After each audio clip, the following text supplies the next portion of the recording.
So Hogwarts Legacy is a game that I went into pretty skeptically. Coming from a fairly small and previously unlauded studio, there was cause for concern in my eyes since this game promised to be as vast as it did magical. And that's no easy feat, especially for some of the most prized and awarded developers in the industry, much less a studio whose last game was Cars 3 Driven to Win, which, to be clear, I'm sure is a very good game. I personally haven't played it, but I'm sure it's great. The point of bringing that up, though, is simply that it's not anywhere near the same type of game as Hogwarts Legacy. You can make a great kids game, adventure game. These guys previously worked on Disney Infinity, of course, but that's a different animal than a major quadruple A blockbuster film adaptation / book adaptation game. It's a different beast. But considering all of that makes it all the more impressive that Avalanche and Portkey Games seemingly have pulled it off, in spite of a handful of technical issues, poor optimization, and at times outdated RPG systems. Without a doubt, Hogwarts Legacy is one of the biggest surprises of this year for me, and I am extremely pleased to say that this game does seem to have lived up to the hype. This is normally the section of the video where I would ask you to like and comment and stuff. However, the comment section almost certainly will have trolls in it that are trying to spoil the game for people. So we're gonna do our best, me and the mod team, but don't go in the comment section if you don't want the story spoiled. I had it spoiled for me by somebody coming into chat and trying to troll us while we were live streaming on my second channel. My wife had it spoiled on an Instagram post about somebody's newborn child. Like, there's all sorts of crap going on with really distasteful people in this world. So just don't do it. If you really enjoy the video, instead of commenting, just leave a like and we'll call it even, okay? But for your sake, don't go to the comment section. Now, from the moment you boot up the game, you'll be greeted with what is, without a doubt, the most comprehensive recreation of Hogwarts and its surrounding grounds ever. Running around the castle in the opening 5 hours really makes you feel like a student as you talk to professors, other students, and get into the occasional sticky spot thanks to some less than reputable friends. But this opening section really does feel like a prologue compared to the full game that opens up after the first 5 hours. And after finishing the main story, I am actually quite surprised at how little time I spent in the castle for the main campaign. They really do take advantage of all the new areas they've added onto the lore of the books and the films and everything, and it actually works pretty well. But to be clear, it's not as though you leave the castle forever, because the story always manages to bring you back into the school to catch up on your studies, to learn new spells, potions, or to upgrade the ones that you have previously discovered, such as in the case of Alohomora. Or I guess you could say Alohomora, Alohomora, I don't know. Characters say it both ways in the game and in the films, so don't come at me, okay?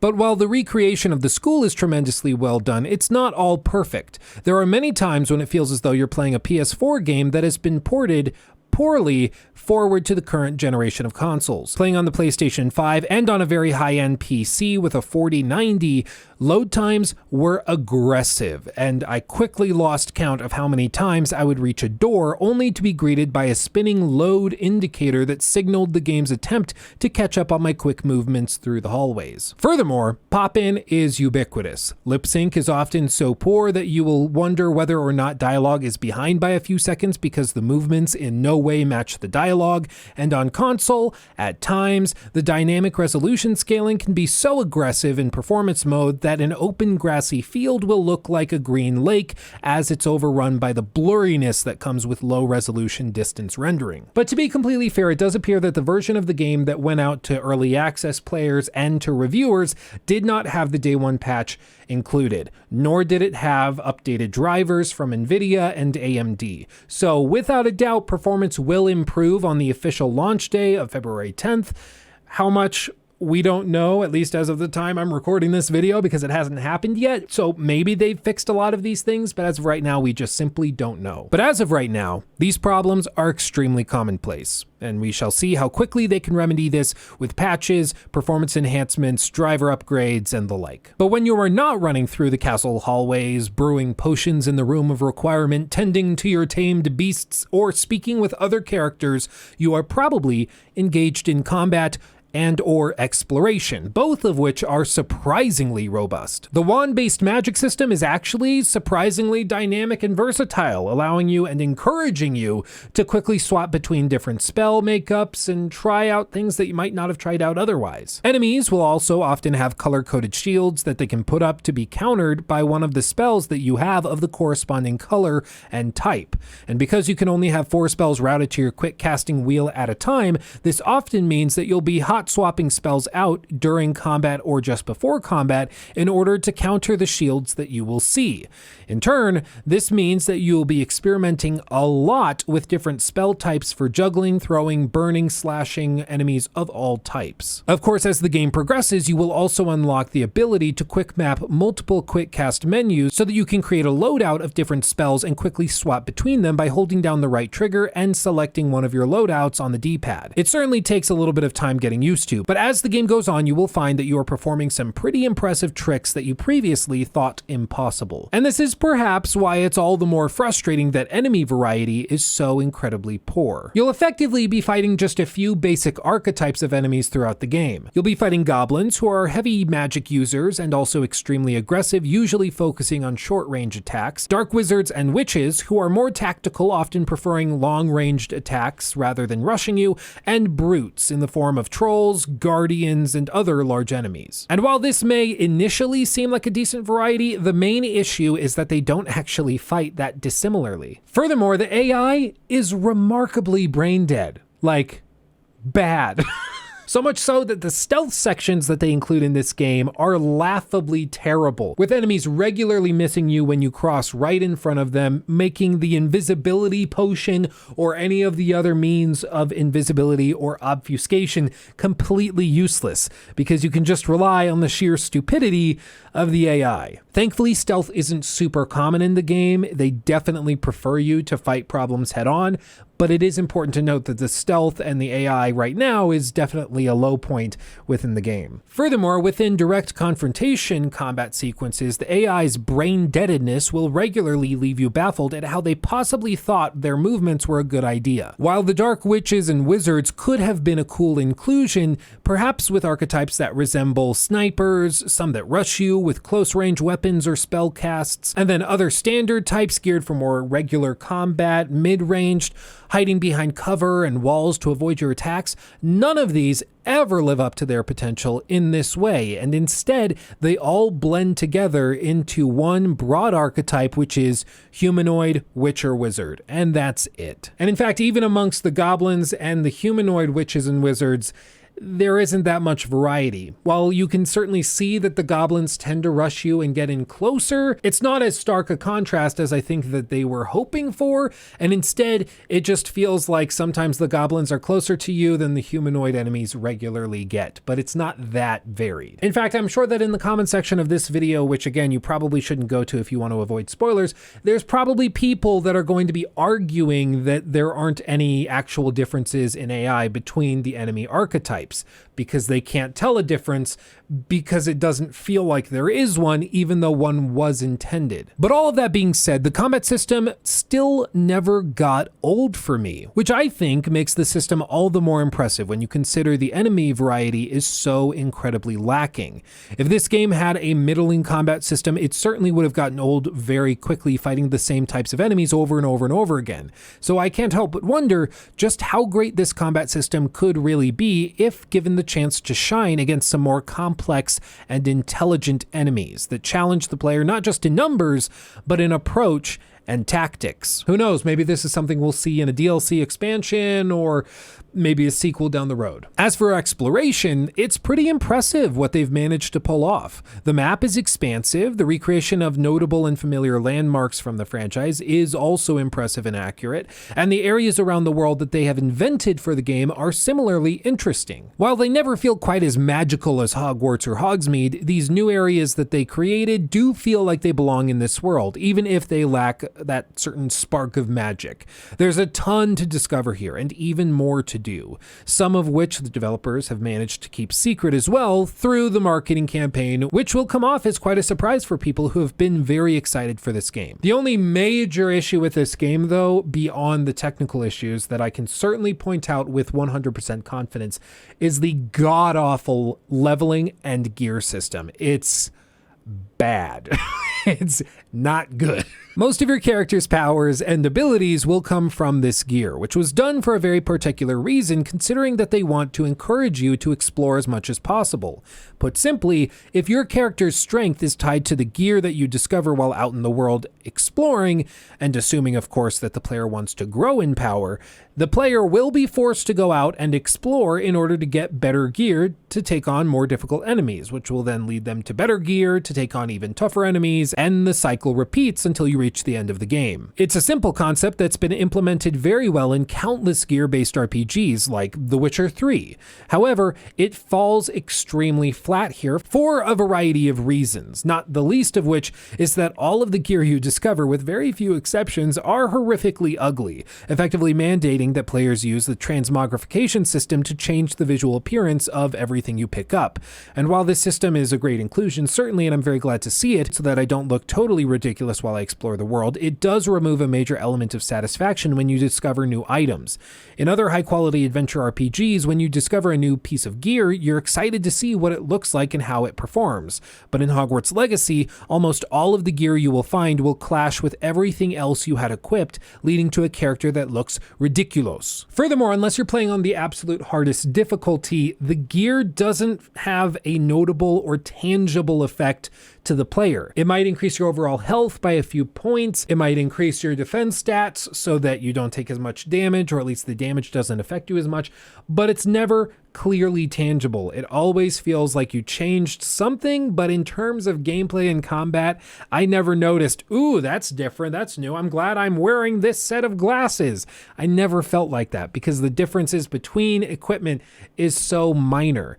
And it makes it so as you're exploring the world to find all of these new items, not only are you not excited because they look terrible, but you're also not excited or satisfied by discovering them because they don't have a tangible difference unless you're playing on the hardest difficulty setting when you need every single advantage that you can get. Furthermore, the aggressively small inventory at the start of the game is more frustrating than it's worth. You can upgrade this by solving Merlin puzzles, but the problem with the Mervin puzzles is that the overwhelming majority of them are gathered outside the castle walls and scattered throughout the world, far away from where you start and beyond where it would be reasonable to expect you to run. To put it simply, it's extremely tedious to find all of the different Morbin puzzles before you have your broom, which happens anywhere from 4.5 to 8 hours into the game, depending on how much you get sidetracked with side content. And this means that once you get your broom, you're gonna go out, explore, and solve Mormon puzzles so that you can expand your inventory to a comfortable level. But I don't think the developers actually meant for you to go out and grind Murden puzzles the moment that you have access to them. It seems to me that they're this game's version of Korok seeds from The Legend of Zelda Breath of the Wild. And the reason that those work so well in that game is because there were roughly 900 of them scattered throughout the map, upon which you would stumble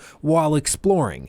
They didn't mean for you to hunt them down while grinding out more inventory space. They wanted it to be an organic thing that happens as you play and move through the world. But in this game, because the inventory system starts so ridiculously small, many players will be urged to go out and grind out a ton of these Marston puzzles the moment that they're able to, which brings the game's pace to an absolute halt. In my opinion, this would be extremely easy to fix simply by increasing the base inventory size, so the moment that the player gets access to expanding their inventory, they don't feel the need to go and grind it a ton so that then they're caught up and comfortable once again.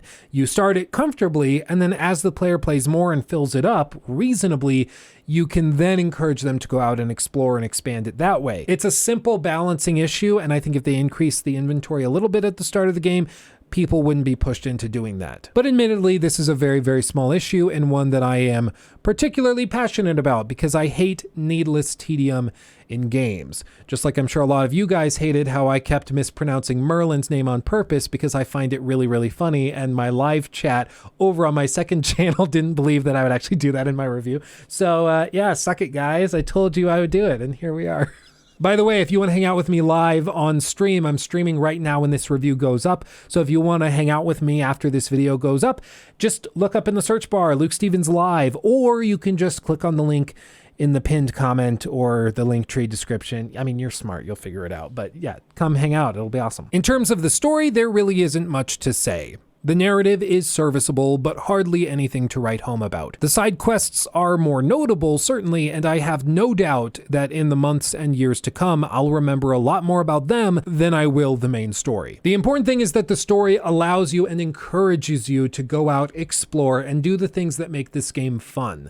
They don't have the problem of Cyberpunk or Fallout 4, where the main story, if you take it seriously, actively discourages exploration and dinking around, going off and just getting yourself into trouble. They encourage you to do that, encourage you to go out, explore, and be crazy and do your own thing. And in that capacity, it's great. But listen, there's so much more that we could talk about in this video as we go through each little bit. But you know what? I'm going to save most of my heavy nitpicks and breakdowns and spreadsheets and things for the major critique I'll be doing of this game, so make sure to subscribe for that. It's probably going to be around 2.5 to 3.5 hours based on my outline and everything I have right now. I have a lot to say about this game, but overarching thoughts-wise, I'm very, very impressed. Going into this game, I predicted to my live chat, so if you doubt me, you can actually verify this. I had the impression that this game was probably going to end up being a solid B, like an 8 out of 10, nothing amazing, not great, but not bad either, like a good game. But to be clear, that's when viewing it in a vacuum. For most players, there is a bias here, and that bias is that a lot of people grew up with Harry Potter, grew up watching the films and reading the books about Hogwarts. And that bias adds extra points simply for nostalgia factor, for the ability to explore a castle people literally have dreamed of exploring. And in that way, this game could, for you, go from an 8 out of 10 to a 9 out of 10 or a 10 out of 10 if you really, really freaking love this world and the characters and the locations and everything else within it. In the same way, though, if you really hate Harry Potter, if you really hate its author, if you hate all that other stuff, it's not going to matter that the game is pretty good. It's going to get dinged a couple points or a few points or a handful of points simply because of that bias. This is a game that in a lot of ways is made or broken based on your predisposition towards the source material. Is it perfect? No. There's a lot of things I would tweak, a lot of things I would change, and as I said, I didn't even touch on a lot of systems such as the Room of Requirement, the potion crafting, everything like that. There's a ton in this game, and it really is massive, and realistically, I would not be surprised if getting the platinum takes me 80 to 90 hours. There's that much stuff here. So my recommendation at the end of the day is that if you find this world and universe interesting and compelling, this is definitely a game that you're going to enjoy. And let's be real, if you weren't interested in this world or the Harry Potter franchise, you were never going to get this game, in which case, why are you watching this video? So, I mean, I'm guessing if you're watching this video, you're interested, in which case I'm just here to report and confirm your suspicions, which is that the game is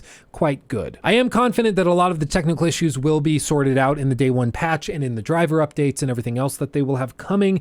And even if not all of them are refined at that point, the game is still certainly playable, and while pop-in and things like that are frustrating for me, I will acknowledge that most players are pretty resilient towards that, and that's why so many of you guys make fun of me when I point it out in games like, you know, Starfield's trailer and this game's trailers and stuff. So I'll admit that it's a personal pet peeve of mine. The constant fade to blacks drive me crazy, but not a lot of other people crazy. So I will simply respect your preference on that, but I'm here to report that the game at the core of all of this is actually pretty good. Even if parts of it are a little flimsy and wacky, I still have had a great time, and I'm going to continue to play it in preparation for that massive critique, which again, you should subscribe to get notified of. But that's going to do it from me. Again, if you want to talk with me and you want to hang out and maybe ask me questions about the game, if you're curious, come over to the live stream. I'd love to hang out with you and chat, and we can catch up and see what's crack-a-lackin'. Oh my God, that was like the cringiest possible way I could have asked you to come to the live stream. I am so sorry. Yeah, you don't have to come after that. I'm so sorry. Anyway, I'm gonna leave it there and I'm gonna go drink some tea because you can probably hear my throat is giving out. That's what she said. God damn it. My voice is tired is what I meant to say. And I'm going to take the rest of the night easy. I'm bad at outros, dude. We're gonna wrap it up here. Thanks for watching. I love all of you. Subscribe, like the video, blah, blah, blah. You've heard it all before. Cringy YouTube, dialogue stuff. Hugs and kisses. I'll see you in the next one. Bye-bye.